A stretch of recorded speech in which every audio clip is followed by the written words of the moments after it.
નમસ્કાર, ધર્મલોકમાં આપનું સ્વાગત છે અને હું છું ધ્વનિ। દર્શક મિત્રો, ગણેશજી એક એવા દેવ છે જેમના નામથી આપણો ઉદ્ધાર સંભવ છે અને આપણા વિઘ્નોને હરવા ગણેશ ક્યાંક એક દત્ત તરીકે તો ક્યાંક સિદ્ધદાતા તરીકે બિરાજમાન થઈ અને આપણા જીવનને સુખમય બનાવે છે। જો આપણી આસ્થા સાચી તો ગણેશ પણ આસ્થારૂપી આંખોની સમક્ષ પ્રગટ થઈ જાય છે। આવો જ આસ્થારૂપી ધામોના દર્શન કરીશું ધર્મલોકમાં।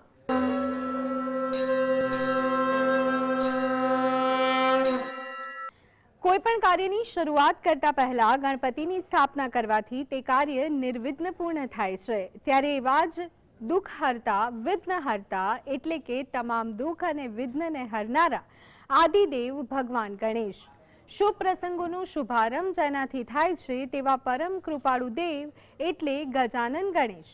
ભગવાન ગણેશની આરાધનાથી ભક્તના મનને થાય છે અપાર શાંતિનો અનુભવ। ભલે કોઈ વૈદિક મંત્રાદિથી ભક્ત અજાણ હોય છતાં પણ દેવ ગણેશ ભોળા ભક્તોના ભાવ જોઈ પ્રસન્ન થાય છે।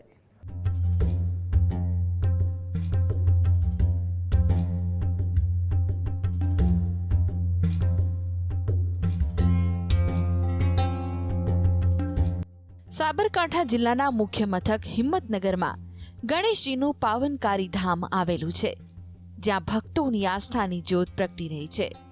આ સ્થાન પર ભક્તોનો વિશ્વાસ કહે છે કે તેમની મનોકામના ભગવાન શ્રી ગણેશ અવશ્ય પૂર્ણ કરે છે। વિઘ્નોને દૂર કરી કાર્યમાં સફળતા અને કલ્યાણ પ્રદાન કરવામાં ગણેશજીનું સ્થાન મોખરે છે।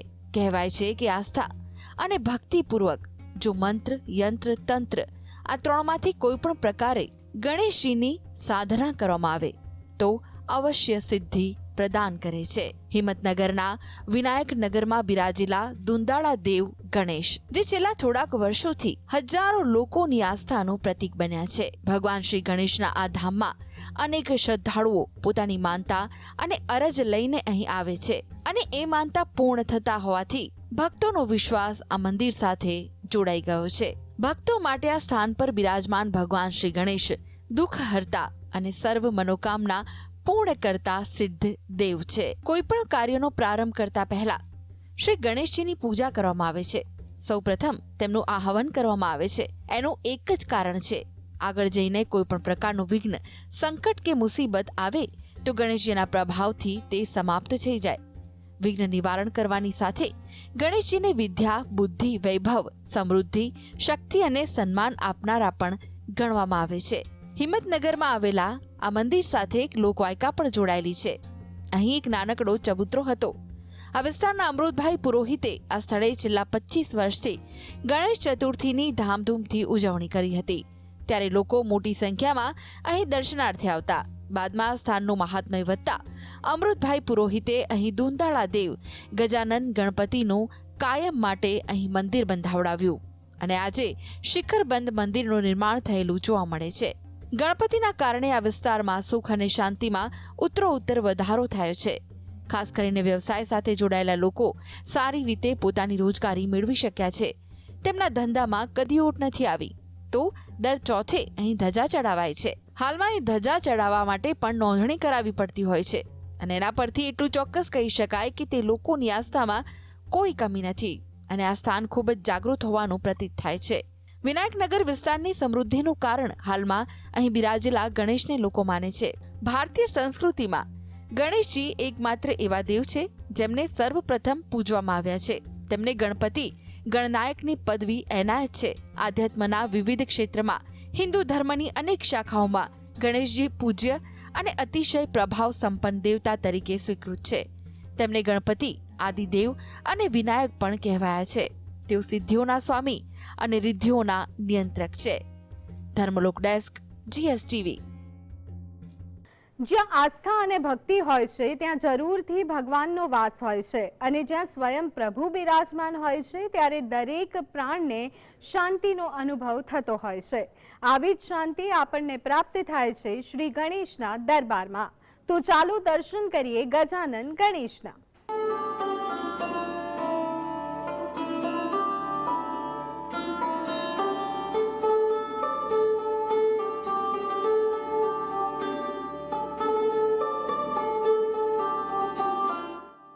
આપણે ગણપતિના અનેક સ્વરૂપ જોયા છે. ગણપતિ દાદા ઉંદર પર બિરાજમાન છે તે સૌ કોઈ જાણે છે, પણ શું તમને ખબર છે કે ગણપતિ દાદાનું એક એવું મંદિર આવેલું છે જ્યાં દાદા ઉંદર પર નહીં પણ સિંહ પર બિરાજમાન છે? રાજકોટ જિલ્લાના ઉપલેટાના ઢાક ગામના શ્રી સિદ્ધિવિનાયક ગણપતિનું મંદિર આવેલું છે.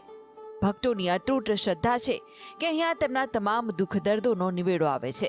આપણે મંદિરે જઈને હાથ જોડીને પ્રાર્થના કે દુઃખ દર્દમાં ભગવાન સમક્ષ કહેતા હોઈએ છીએ, પણ આ મંદિર એવું છે કે જ્યાં ભક્તો ગણપતિ દાદાને ટપાલ લખીને પોતાની સમસ્યા જણાવે છે. મંદિરમાં રોજ સ્થાનિક તેમજ દેશ વિદેશથી ભક્તોની 100 થી 150 જેટલી તો ટપાલો આવે છે. મંદિર અંગેની લોકવાયકા અને પુરાણો અનુસાર દરેક યુગમાં ગણેશજીનું વાહન અલગ અલગ છે. તે મુજબ અહીંયા સિંહના વાહન ઉપર બિરાજમાન ગણેશજી સમગ્ર ભારતમાં ક્યાંય જોવા નથી મળતા, જ્યારે મંદિરમાં બિરાજમાન અને સફેદ આંકડાના ગણેશજીના જોવા પણ એક અનેરો લહાવો છે. સિદ્ધિવિનાયક દાદાને કોઈ પણ ભક્તો માત્ર પત્ર લખે છે અને પત્ર પૂજારીજી ગણેશજી સામે વાંચે છે અને ભક્તોની મુશ્કેલી પત્ર દ્વારા જણાવે એટલે તરત જ ગણેશજી ભક્તોની તમામ મુશ્કેલીઓ દૂર કરે છે. ઢાક ગામમાં ચારે દિશાઓમાં ગણપતિ દાદા બિરાજે છે. દરેકના મુખ નગર એટલે કે ગામ તરફ છે. ત્યારે કહે છે કે જ્યાં જ્યાં ગણપતિ દાદા બિરાજતા હોય ત્યાં આધિ વ્યાધિ ઉપાધિ કે કુદરતી આફતો આવતી નથી, જેથી આ ઢાક ગામમાં પણ ક્યારેય આફત નથી આવી. અને સાથે મંદિરને એવી પણ લોકવાયકા છે કે અહીં પાંડવો આ વિસ્તારમાં આવ્યા હતા અને ગણેશજીની સહિત શિવ પરિવારની પૂજા વિધિ કરી હતી. આશરે 2000 વર્ષે પૂર્વે ઢાકનું નામ પ્રેહપાટણ હતું, જેમાં એક સાધુ મહારાજે જોઈને કારણોસર શ્રાપ આપીને ઢાક કરી નાખ્યું હતું. ત્યારે આ સમયે ગામ જમીનમાં દટાયું અને માયા એટલે કે ધન દોલત માટી થઈ ગયા.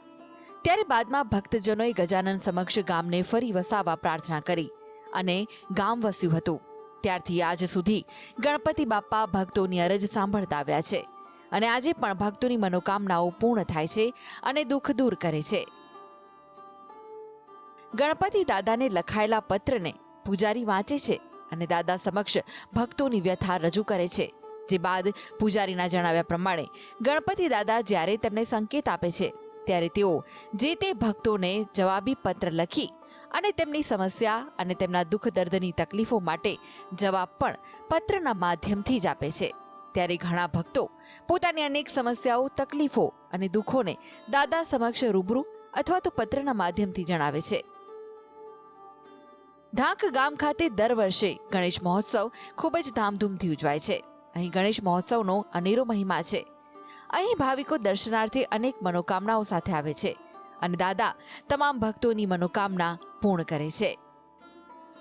Dharmalok desk, GSTV.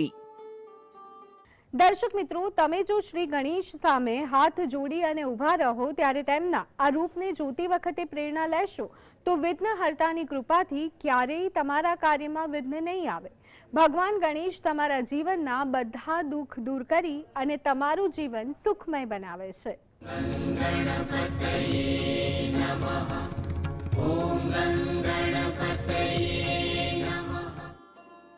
દરેક કાર્યમાં પ્રથમ પૂજ્ય દેવ એવા ગણેશજી સૌને પ્રિય છે. સમગ્ર ભારતભરમાં ગણેશજીના અનેક મંદિર આવેલા છે. અંકલેશ્વરના પૌરાણિક રામકુંડ ખાતે ક્ષિપ્રા ગણેશજી મંદિર સવિશેષ છે. સમગ્ર ગુજરાતમાં અંકલેશ્વરમાં જ એકમાત્ર ક્ષિપ્રા ગણેશજીનું મંદિર આવેલું છે. માંડવ્ય ઋષિના તપોબળથી પવિત્ર થયેલ રામકુંડની ભૂમિનો પવિત્ર નર્મદા પુરાણ તેમજ ભગવદ્ ગીતામાં ઉલ્લેખ કરાયો છે. આ સ્થળે પ્રથમ ગૌતમ ગણેશજીનું મંદિર છે, જે જીર્ણ થઈ જતા અહીં ક્ષિપ્રા ગણેશનું મંદિરનું નિર્માણ કરાયું. તેમજ માંડવેશ્વર નાથ મહાદેવ અને પાવન સલીલામાં નર્મદાનું પણ અહીં મંદિર આવેલું છે.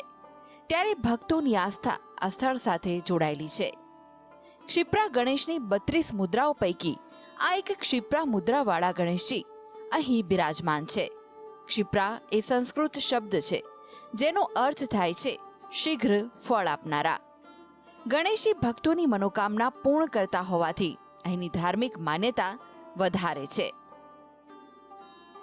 તો ગુજરાતના એકમાત્ર ક્ષિપ્રા ગણેશ અંકલેશ્વરમાં બિરાજે છે. અહીં દર મંગળવારે માનવ મહેરામણ ઉમટે છે. દર અંગારકી ચોથ અને ગણેશ ચતુર્થી નિમિત્તે ગણેશ યાગ સહિતના ધાર્મિક કાર્યક્રમોનું આયોજન કરવામાં આવે છે. તો ભગવાન ગણેશના પાટોત્સવ નિમિત્તે હજારો ભક્તો માટે ભોજન પ્રસાદીનું પણ આયોજન કરાય છે. ઓછામાં ઓછા 10 થી 12,000 ભક્તો પ્રસાદી લે તેવી વ્યવસ્થા અહીં કરવામાં આવે છે. શ્રદ્ધા અને વિશ્વાસથી રાખેલ દરેક ભક્તોની મનોકામના અહીં પૂર્ણ થતી હોવાની માન્યતા છે. અંકલેશ્વરના પૌરાણિક રામકુંડ સ્થિત ક્ષિપ્રા ગણેશજી પ્રતિમાની વિશેષતા એ છે કે ગણેશજીની જમણી તરફ સૂંઢ છે, જે અત્યંત પવિત્ર માનવામાં આવે છે. અન્ય દેવાલયોમાં ગણેશજીને ડાબી તરફ સૂંઢ હોય છે. ભગવાન ગણપતિના 4 હાથમાં અલગ અલગ વસ્તુઓ છે, જેનું ધાર્મિક મહત્વ રહેલું છે. એક હાથમાં લાડુ છે, જે મીઠાશ આપે છે. બીજા હાથમાં કલ્પવૃક્ષ છે, જે જીવન કલ્પવૃક્ષ સમાન બનાવવા શીખે છે.